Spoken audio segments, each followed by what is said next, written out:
I received a question today and it was, hey, do you use list pricing for all of your parts? And the answer is absolutely not. Most auto repair shops use something called a parts matrix, and that parts matrix adjusts pricing based on the financial needs of the business, and it may make a very inexpensive part more expensive, and it may make a very expensive part less expensive. But the target is to give you a very specific gross profit number on all of the parts that you sell. That number is somewhere between 52 and 58% gross profit, not markup, gross profit. I'm not gonna say it's the part businesses. I'm not gonna say, I don't even know where it comes from. List or MSRP is literally a made up number. I have seen parts vendors that can adjust the MSRP to whatever they want it to be. They can make that number anything they would like. Adjust it up, adjust it down. They have specific clients that they'll adjust that price for. And those clients may give that receipt to a consumer, let them see it and say, well, look, I'm selling it to you below list. Well, they just asked them to change the list price. So list price is really just a made up fictional number that doesn't mean anything. I think that we attach ourselves to that number. I think that for some reason people have this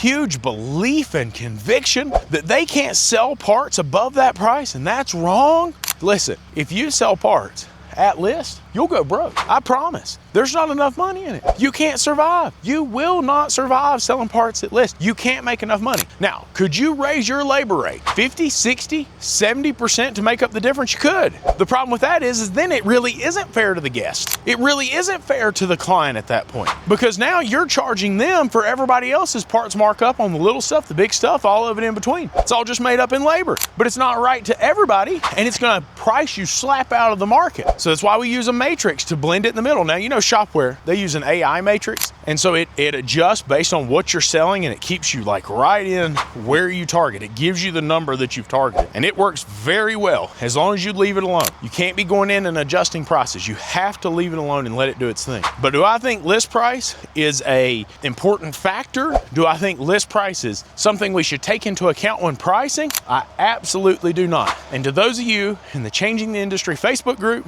if you see these people come in and say, you can't charge above list, that's wrong, you either shut them down or you come tell us and we'll kick them out of the group, because that is clearly somebody who does not understand the industry. You got to be careful who you listen to when you get advice in this industry, because there's a lot of people who think they know a lot when they know very little. Just my opinion. Y'all have a good one.